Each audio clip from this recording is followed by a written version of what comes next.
I'm delighted today to be joined by Jamal Shaikh, a voice to reckon with when it comes to luxury lifestyle and media.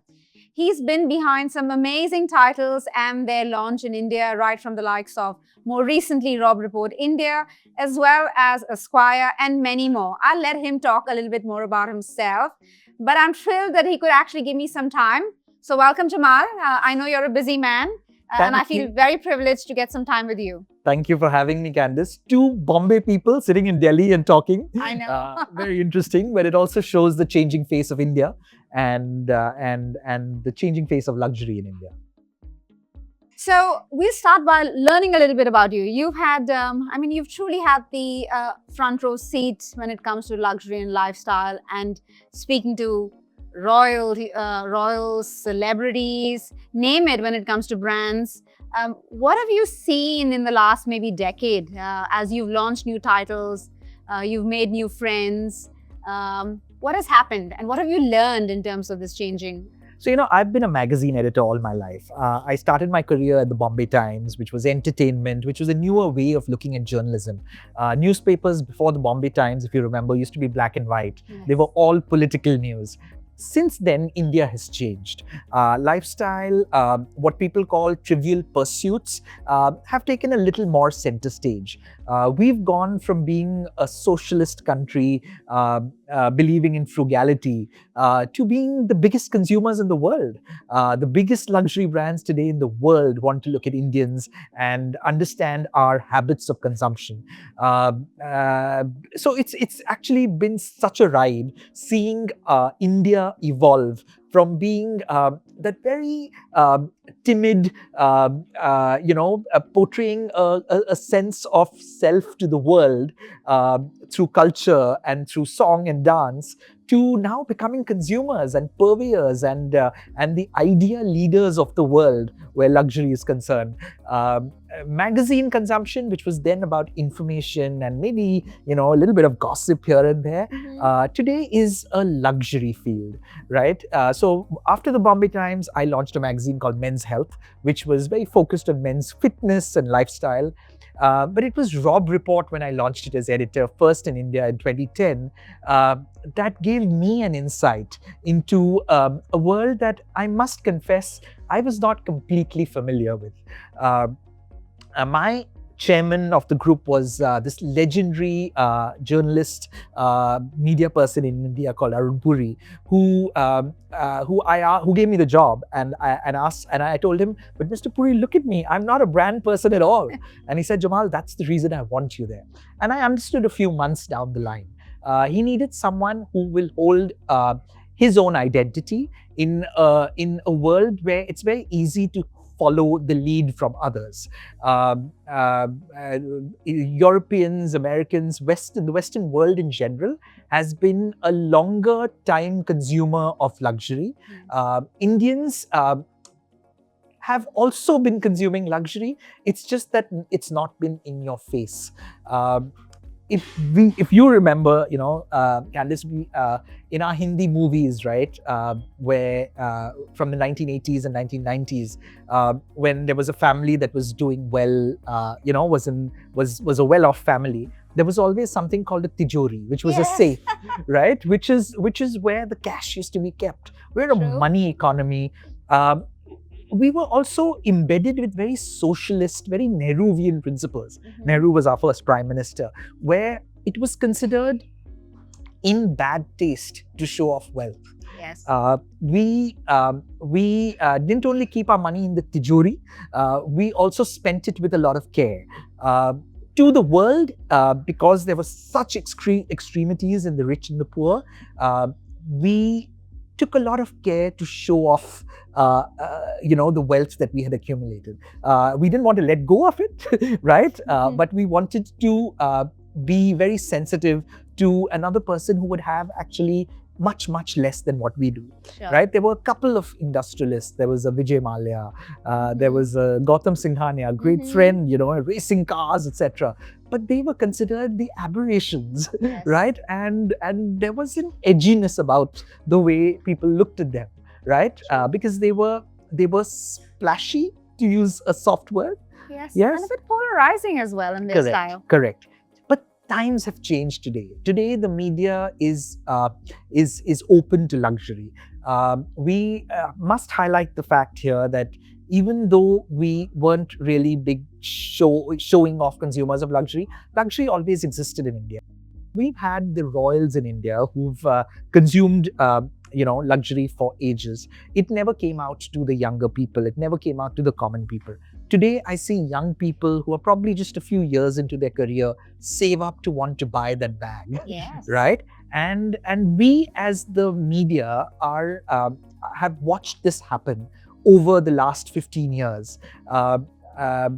When we launched Rob Report, Candice, in 2010, we decided we were not going to sell the magazine.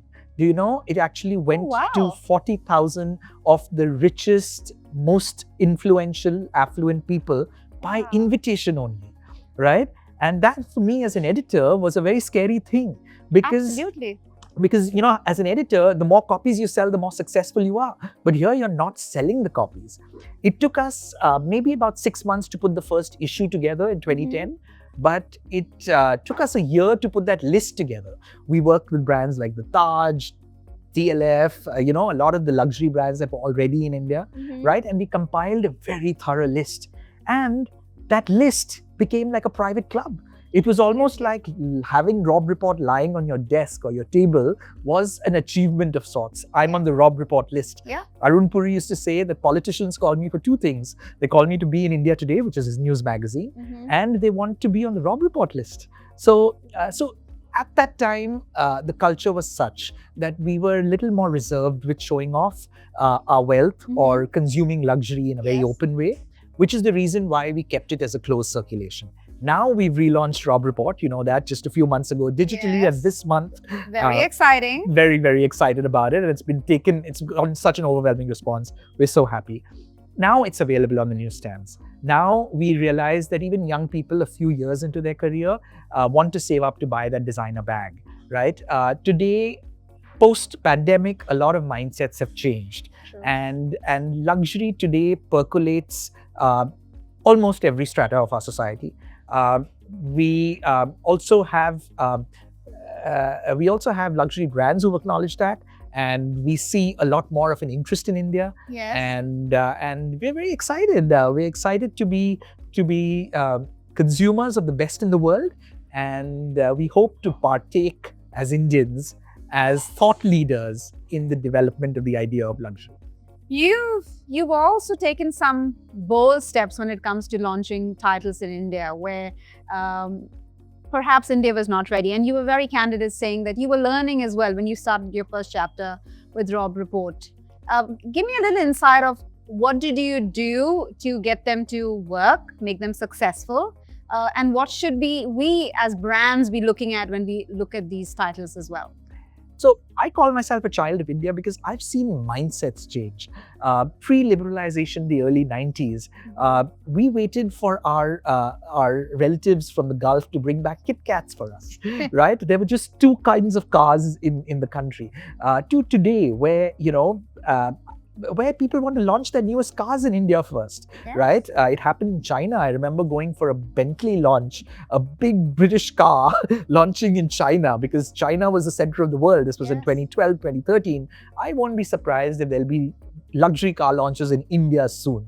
Right? Yes. So the thinking of India has changed, and the consumption patterns of India have changed. And that is what makes us so exciting. We're a young consumer of luxury. Of course, when you are consuming luxury for the first time, there is a little bit of flash and show. There are people who follow brands blindly. There are people who will buy a badge to show they can afford it, right? Or to show that they have arrived.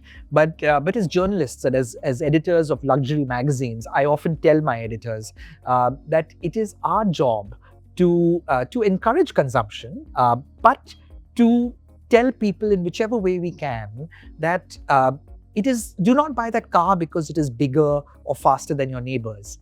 Buy it because it brings you joy, right? Buy it because the story resonates with you. And that is what I feel the Indian consumer is going to move to. Luxury is not about the most expensive. It is it is about getting what you relate to the most. So you believe that when we look at some of the, even as we look at some of the titles that you represent, we should be putting on that realism, that authenticity, and that will it make sense to this evolving young consumer in India? You know, authenticity is a Gen Z word, right? That resonates so strongly with an entire generation. And in a world where being fake is considered, being fake or being forced is considered, not a graceful thing. Authenticity seems to have outlasted everything. Yes. So I think the brands that survive are the ones that will be true to that. I think this entire focus on sustainability stems from authenticity, right? Because sustainability is not really going to add to a badge or a big brand, etc. But it shows a sense of responsibility, right? And when I consume a brand, or I pay a little more for a brand that believes in sustainability, I'm aligning myself and my values to the values of that brand. I have friends who call in hotels and say, listen, please ensure there are no plastic bottles in my hotel rooms. And hotels today must take care to do that, right? Even if they've not made the shift to glass fully yet. Yes. So in the world of luxury, what do you believe a brand should be doing as they start to focus a lot more on the Indian market? So, luxury brands need to know that Indians want something that's built for them, that's made for them. They don't want a leftover. They don't want to follow trends blindly. I'm going to give you an example. As the editor of Robb Report in 2015, the Flanders region in Brussels, which has the highest concentration of Michelin starred restaurants, invited us to do a story. And I said, listen, happy to do it, but could we get these chefs to actually formulate vegetarian menus? Right? Not something that's going to be a replacement to some main dish, but something that's a vegetarian menu, right? And they decided, they convinced 3 chefs at that time to do it. My food writer went and had those meals. Let me tell you, 3 years after that story appeared, I kept getting messages from Indian billionaires saying, can you send us a PDF of that story? Which restaurant was that? Wow. Now, these are people who travel in their private jets, right? Or they fly first class and they take their chefs with them because they can afford the finest meals in the world. They don't want to have the side dish. They don't want to have something that's a replacement, right? And that is India for you, right? As Indians over the last 10 odd years, we've grown very proud of what our heritage stands for. And which is why we get very excited when Prada uses a Kolhapuri chappal. I know, I love that. Right? Or there's a big show that happens by some international brands with the Gateway of India in the backdrop. Right? We feel that we are finally being acknowledged by the world. And so my advice to brands would be to look at something to look at the Indian consumer. India is not a country. We know that. India is a continent. It is much more complicated and complex than Europe, right? We have languages, we have ways of living. Even provinces and states have multiple ways of doing the same thing, saying the same thing, right? It's a complex place, right?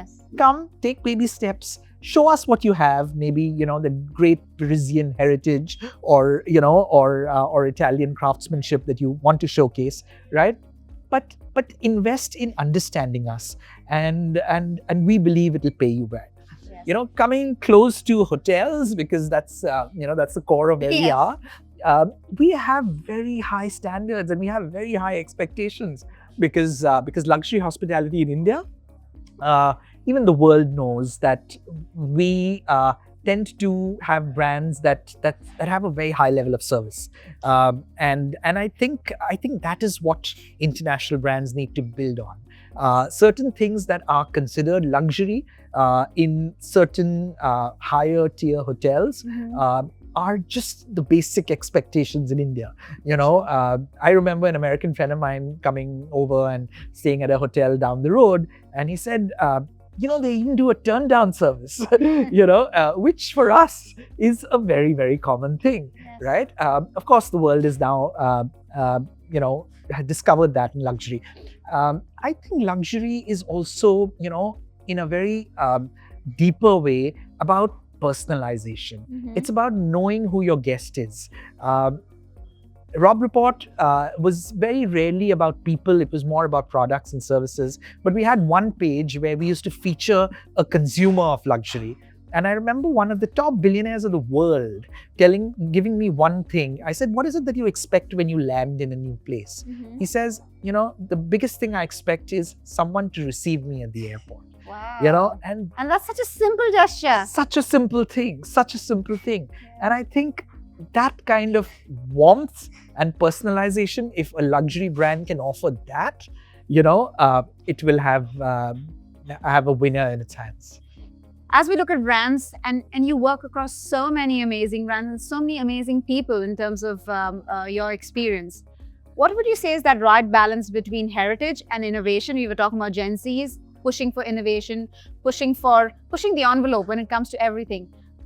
How much should we find that balance when it comes to India? So I have been asked this question before, maybe because I come from India and we have this heritage, and a lot of international brands, non-hotel brands, non-hospitality brands who've said, but this is what we stand for.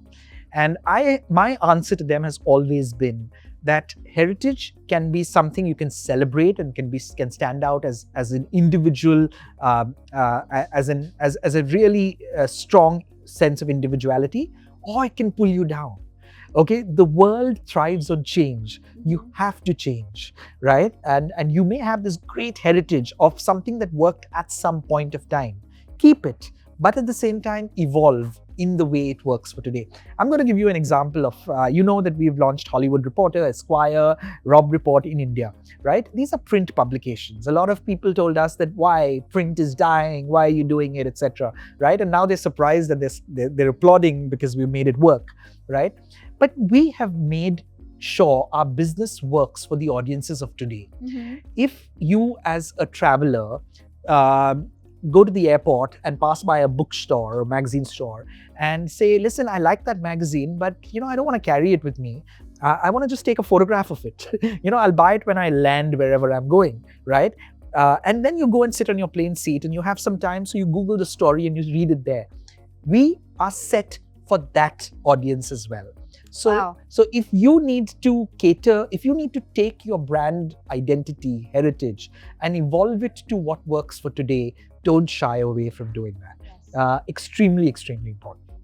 And digitization is a key part of it. Today, you reach out to people in more ways than one. I think social media is maybe looked at as frivolous sometimes, but I think it's the personal connects that really matter. Mm-hmm. And I think food, which we talked about earlier, is a huge personal connect. Yes.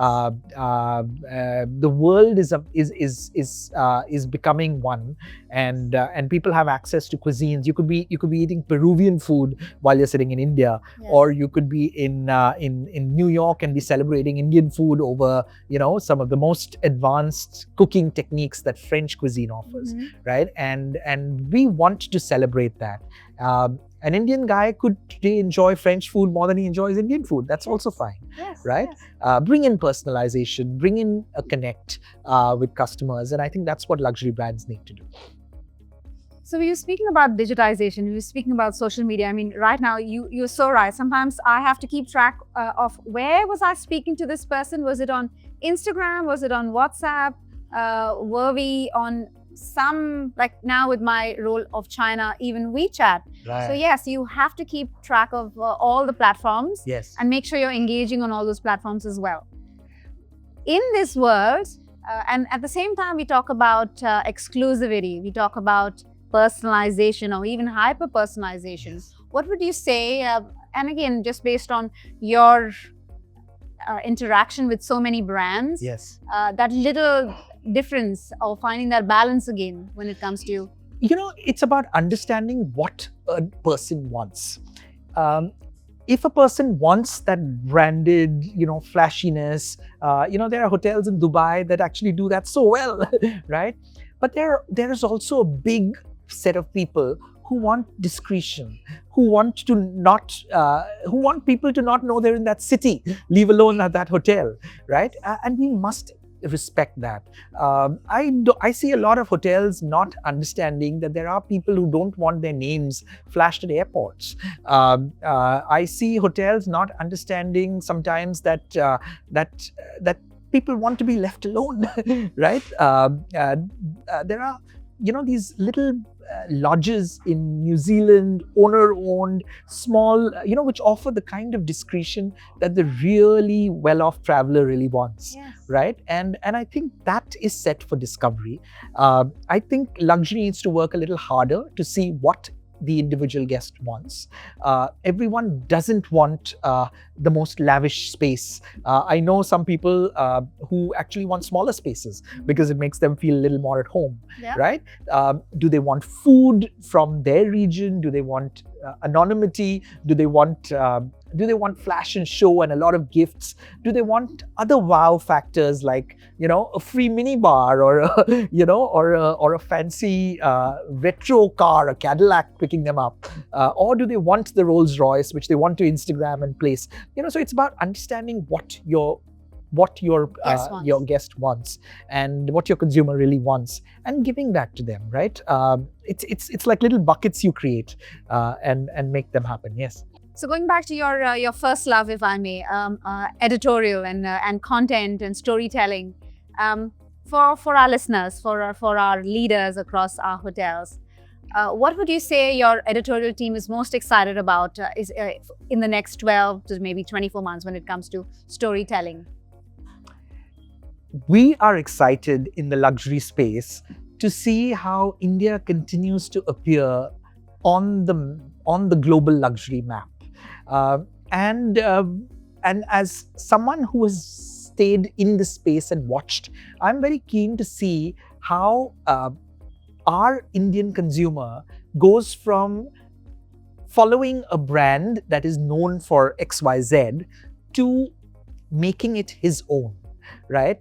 When I say this is that you're going to want that bag from that French brand that everyone waits in a queue for months to get, right? When will the Indian consumer start appreciating that boutique eyeglasses maker from Italy who does only 200 frames a year but services is for a lifetime once he sold it to you? Yes. Right? If that works, I'm keen to see when that level of luxury will appeal to an Indian audience. For now, I think we get very excited when we see a peacock feather somewhere, or a little bit of an Indianness, be it from our culture, be it vegetarian menus. 11 Madison Park, I don't know if you know, we were very excited that the greatest chef in the world had gone all vegetarian, right? I tried to take a little bit of credit because we had taken Daniel Hum to Old Delhi, and he'd traveled through India and seen what vegetarian food could do. This was during the pandemic. He took a big risk. He took his big 11 Madison Park restaurant and made it all vegetarian. But what did he do this year? He's actually made it non-vegetarian again. Wow. Yes, so it's actually a reverse thing. And we were asking, so to correct myself, the vegetarian menu still exists. Sure. He's also brought in non-vegetarian. Okay. Right? So it's good to see how India is going to keep appearing in the world of luxury all over the world. It's good to see how the Indian consumer, for us, on the inside, it's good to see how he's going to evolve and how his tastes are going to evolve. And I also see a lot of brands coming out of India that will probably offer an insight into what the young luxury consumer wants, which sometimes goes beyond just the badge or just the fame that a brand brings with it. It has a lot to do with the values it stands for. If you have to share one thing with our listeners in terms of what is that luxury and lifestyle Indian looking for when they're thinking of travel, what would that be? We've seen actually how India used to travel. There used to be, 3 flights to Europe a week out of the main metros, right? Today, you have, any major airline has like a dozen flights a week from multiple metros, yes. Right?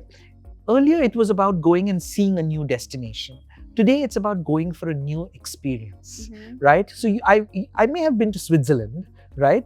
But today, I want to go back there for a new experience, right? I have traveled to Milan several times, but what is it that I can get that others have not, right? Today, okay, there is a little bit of Instagram show off with a little bit of pictures, etc. But beyond that, if I were to be invited to someone's home for a meal, or if a hotel was able to put together a home chef from the region who cooks me a local meal, which is as real and as true to the region or where I am, I anyway complain that, listen, sometimes I wake up in hotel rooms and I don't know which city I'm in, so hotels should actually cater to, the local and celebrate the localization of their rooms. But I want to come back and talk about my experiences, right? So I feel the luxury traveler needs this. The idea of, okay, comfort through private jets and, straight, whatever, express check-in or, check-in in the room and, this fancy car, those are given. Sure. Those are things we have experienced. I mean, we experienced that for weddings. You know how big our weddings are. Yes. And if you're invited to one of those weddings as a guest, you experience all of that super duper luxury, right? It's the individual touches and the individual experiences that can be curated that will count. I have experienced, I come from Bombay, and I have seen certain enterprising young people show me facets of my city that I had not seen. That is a wow and a delight, right? So it's not about newer destinations. It really is about what is unique. What can you go and find from there that can be something to stick to our memory, create memories like Gen Z says, and to talk about. Or connection, as they say, deeper connection. Absolutely. Okay. Last words as we wrap up. Yes. What would you like to leave with our listeners today when it comes to India, Indian consumers and their changing habits and their changing mindset? If you're not Indian, be prepared to be surprised, right? One man's luxury is another man's not so luxurious, right? There are different things that appeal to different people. Indians can be demanding where service is concerned. They can be thirsty for information and luxury when it comes to brands that are already established all over the world. The entire idea of the customer always being right is maybe a cliche, but what's important to know is that the customer will always be different. And it's important to be able to, as part of the service industry, cater to that customer. As you'd probably have guessed, I'm a lot into food and I travel for food, etc. And the chefs who are willing to go that extra mile to cater to a vegetarian who eats eggs or does not eat eggs or is non-vegetarian on certain days, etc., is what actually works, right? So prepare to be surprised by the demands of the Indian consumer, Indian luxury consumer. He's going to continue to surprise you, right? Forget the cliches you heard about India, right? Yes, we are sometimes a little loud, sometimes a little more demanding, but we are people who are looking for great partnerships. We're looking at someone who joins us in appreciating where we come from, right? And we are there to appreciate and ready to appreciate the best there is in the world. Fantastic. That's a great insight. I'm sure our team will love it. All the listeners will love it in terms of making sure that you give the Indian consumer a good listen. Hear them out before drawing up a picture in your head. Absolutely. Yes. Well, thank you again for your time. Candice, so lovely being here. No, thank you. Thank you. Thank you.